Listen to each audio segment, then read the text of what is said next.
ತಿಪಟೂರು ತಾಲೂಕಿನ ಹೊನ್ನವಳ್ಳಿ ಪೊಲೀಸ್ ಠಾಣೆಯಲ್ಲಿ sub inspector ಆಗಿ ಕಾರ್ಯನಿರ್ವಹಿಸುತ್ತಿರುವ ರಾಜೇಶ್ ಅವರು ದಕ್ಷ ಮತ್ತು ಪ್ರಾಮಾಣಿಕ ಅಧಿಕಾರಿಯಾಗಿ ಕಾರ್ಯನಿರ್ವಹಿಸುತ್ತಿದ್ದು, ಇವರು ಹೊನ್ನವಳ್ಳಿ ಪೊಲೀಸ್ ಠಾಣೆಯಲ್ಲಿ ಕಾರ್ಯನಿರ್ವಹಿಸಲು ಬಂದಾಗಿನಿಂದ ಎಸ್ಪಿಟ್ ಸೇರಿದಂತೆ ಅಕ್ರಮ ಚಟುವಟಿಕೆಗಳಿಗೆ ಕಡಿವಾಣ ಹಾಕಿದ್ದು, ಇವರ ಪ್ರಾಮಾಣಿಕ ಕೆಲಸವನ್ನ ಸಹಿಸಿಕೊಳ್ಳದೆ ಚೌಲಿಹಳ್ಳಿ ಗ್ರಾಮದ ರಘು ಎಂಬಾತ ಇಲ್ಲಸಲ್ಲದ ಆರೋಪ ಮಾಡಿರುತ್ತಾರೆ ಎಂದು ಭೈರಪುರ ಪಿಆರ್ ಶಶಿಧರ್ ಪತ್ರಿಕಾಗೋಷ್ಠಿಯಲ್ಲಿ ತಿಳಿಸಿದರು.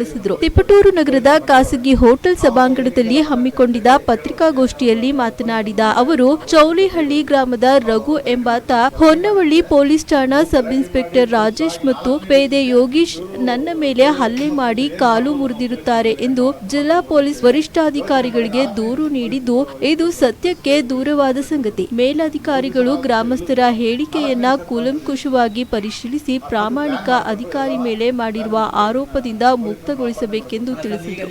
ಗ್ರಾಮಸ್ಥ ವಸಂತ್ ಕುಮಾರ್ ಮಾತನಾಡಿ, ಚೌಲಿಹಳ್ಳಿ ಗ್ರಾಮದ ರಘು ಮತ್ತು ಆತನ ಅಣ್ಣ ಮಂಜುನಾಥ್ ಕುಡಿದು ದಿನನಿತ್ಯ ಅವಾಚ್ಯ ಶಬ್ದಗಳಿಂದ ಸಾರ್ವಜನಿಕರನ್ನ ನಿಂದಿಸುತ್ತಾ ಮತ್ತು ಪೊಲೀಸ್ ಇಲಾಖೆಯವರನ್ನ ಮನಬಂದಂತೆ ಬೈಯುತ್ತಾ, ನಾನು ಹೇಳಿದಂಗೆ ಇಲಾಖೆಯವರು ಕೇಳುತ್ತಾರೆ, ನೀವುಗಳು ನಮ್ಮ ತಂಟೆಗೆ ಬಂದರೆ ನಿಮ್ಮನ್ನ ಸುಮ್ಮನೆ ಬಿಡುವುದಿಲ್ಲ ಎಂದು ಬೆದರಿಕೆ ಹಾಕಿ ದೌರ್ಜನ್ಯ ಮಾಡುತ್ತಿದ್ದಾರೆ. ಗ್ರಾಮದಲ್ಲಿ ಇವರೇ ಅಕ್ರಮ ಚಟುವಟಿಕೆಗಳಿಗೆ ಪ್ರಮುಖ ಕಾರಣವಾಗಿದ್ದು, ಜಿಲ್ಲಾ ಪೊಲೀಸ್ ವರಿಷ್ಠಾಧಿಕಾರಿಗಳು ಇವರ ಮೇಲೆ ಕಠಿಣ ಕಾನೂನು ಕ್ರಮ ಜರುಗಿಸಬೇಕು. ಪೊಲೀಸ್ ಇಲಾಖೆಯವರ ಮೇಲೆ ಮಾಡಿರುವ ಆರೋಪ ಸತ್ಯವಾದುದಲ್ಲ, ದುರುದ್ದೇಶದಿಂದ ಕೂಡಿದೆ ಎಂದರು. ಅಂಬೇಡ್ಕರ್ ಸೇನೆ ಜಿಲ್ಲಾ ಉಪಾಧ್ಯಕ್ಷ ಮಣಿಕೆಕೆರೆ, ಗ್ರಾಮ ಪಂಚಾಯಿತಿ ಸದಸ್ಯ ಆನಂದ್ ಸುದ್ದಿಗೋಷ್ಠಿಯಲ್ಲಿ ಮಾತನಾಡಿ, ನಮ್ಮ ಹೋಬಳಿಗೆ ಪೊಲೀಸ್ ಸಬ್ ಇನ್ಸ್ಪೆಕ್ಟರ್ ಆಗಿ ಬಂದಾಗಿನಿಂದ ರಾಜೇಶ್ ಸರಳ ಅಧಿಕಾರಿಯಾಗಿ ಸಾರ್ವಜನಿಕರೊಂದಿಗೆ ಉತ್ತಮ ಬಾಂಧವ್ಯದಿಂದ ಕಾರ್ಯನಿರ್ವಹಿಸುತ್ತಿದ್ದು, ಇವರ ಬೆಳವಣಿಗೆ ಸಹಿಸಿಕೊಳ್ಳದೆ ಈ ರೀತಿ ಆರೋಪ ಮಾಡಿದ್ದಾರೆ. ಉನ್ನತ ಮಟ್ಟದ ಅಧಿಕಾರಿಗಳು ಪರಿಶೀಲಿಸಬೇಕಾಗಿ ವಿನಂತಿಸಿಕೊಂಡರು. ಸುದ್ದಿಗೋಷ್ಠಿಯಲ್ಲಿ ಟಿಎಪಿಸಿಎಂಎಸ್ ಮಾಜಿ ಅಧ್ಯಕ್ಷ ಶಂಕರ್ ಮೂರ್ತಿ, ಮಹಂತೇಶ್ ಪಾಟೀಲ್ ಸೇರಿದಂತೆ ಹಲವರು ಹಾಜರಿದ್ದರು. ನಿಷ್ಠಾವಂತ ಅಧಿಕಾರಿ ಮೇಲೆ ಒಂದು ಅಪವಾದ ಮಾಡಿದ್ದಾರೆ. ಆ ಅಪವಾದ ಸಂಬಂಧ ಊರಿನ ಜನ ಅವ್ರ ಬಗ್ಗೆ ಪ್ರತಿಕ್ರಿಯೆ ಕೊಡೋದಕ್ಕೆ ಅವತ್ತೊಂದು ಪ್ರೆಸ್ ಮೀಟ್ ಮಾಡಿದ್ವಿ. ಆ ಪ್ರೆಸ್ ಮೀಟಲ್ಲಿ ಊರಿನ ಜನ ಮಾತಾಡ್ತಾ ಇದ್ದಾರೆ. ಅವರು ಏನು ಇತ್ತು, ಅವರು ರೌಡಿಜಿಟ್ ನನ್ನ ತಮ್ಮ ಅವರು, ಹಾಗಾಗಿ ಅವರು ಇಲ್ಲದ ಪೊಲೀಸ್ ಮೇಲೆ ಇಲ್ಲದ ಅಪವಾದ ಮಾಡ್ತಾ ಇದ್ದಾರೆ.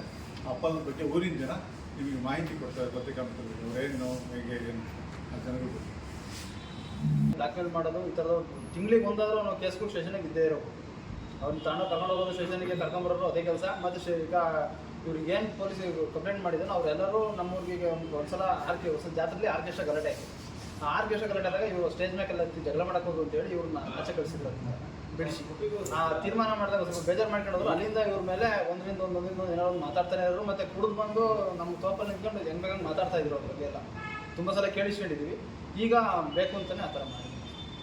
ನೆಕ್ಸ್ಟ್ ಬಂದು ವಸಂತ್ ಚೌಲಿಹಳ್ಳಿ ಏನೇ ಆದ್ರೂ ಒಂದು ಸುಮ್ಮನೆ ತಮಾಷೆಗೆ ಜಗಳ ಆಯಿತು ಅಂತಂದರೆ ಪೊಲೀಸ್ಗೆ ಇನ್ಫಾರ್ಮ್ ಮಾಡೋದು.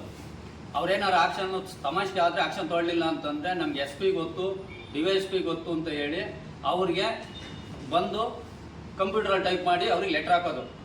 ಅಲ್ಲಿಂದ ಬಂದು ನೆಕ್ಸ್ಟ್ ಅವ್ರು ಅಲ್ಲಿಂದ ಇಲ್ಲಿ ಆಕ್ಷನ್ ತೊಗೊಳ್ಳಿ ಅಂತ ಹೇಳ್ತಾರೆ. ಈ ಥರ ಮೊದಲಿಂದಲೂ ಈ ಥರನೇ ಮಾಡ್ಕೊಂಬಂದಿರೋದು. ಅವನು ಮಾಡ್ದಂದೆ ಎಲ್ಲ ಒಂದು ಪೂರ್ತಿ ಊರಲ್ಲಿ ಮಾಡಲಿತ್ತಿದ್ದರು ಕೂಡ ಅವರು ಇಲ್ಲಿಗಲ್ ಆಕ್ಟಿವಿಟೀಸ್ ನಿಲ್ಲಿಸಿದ್ದಕ್ಕೆ ಅವ್ರ ಮೇಲೆ ಕ್ರಮ ಇದು ಮಾಡೋದಕ್ಕೋಸ್ಕರ ಈ ಥರ ಇದು ಮಾಡ್ತಾರೆ. ನಾನೇ ನಾನು ಮರಳು ದಂಧೆ ಬಗ್ಗೆನೇ ಒಟ್ಟು ಅಕ್ನಾಲೇಜ್ಮೆಂಟ್ ಸಹ ನಾನು ಬಂದಿದ್ದೀನಿ. ಅವಾಗಲೂ ರೈಡ್ ಆಯಿತು, ಬಂದು ಇದು ಮಾಡಿದ್ರು. ಮರಳು ಯಾರು ಹಿಡಿತಿದ್ರು? ಇವರು ಮಂಜು, ರಘು ಅವರೆಲ್ಲ ಮರಳು ದಂಧೆ ತುಂಬಿರೋದಕ್ಕೆ ಮಳ್ಳದಂತೆ ನಿಲ್ತಾ ಇದೆ. ಇಲ್ಲ ಅಂತಂದ್ರೆ ನಮ್ಮೂರು ಕೆರಳಿ ರೆಗ್ಯುಲರ್ ಆಗಿ ಮಳ್ಳೆತ್ತಿರೋರು. ಅದನ್ನ ಯಾರು ಊರಲ್ಲಿ ನಾವಿಲ್ಲ ಅಂತಲ್ಲ, ಊರಲ್ಲಿ ಯಾರು ಬಂದು ಕೇಳಿದ್ರೆ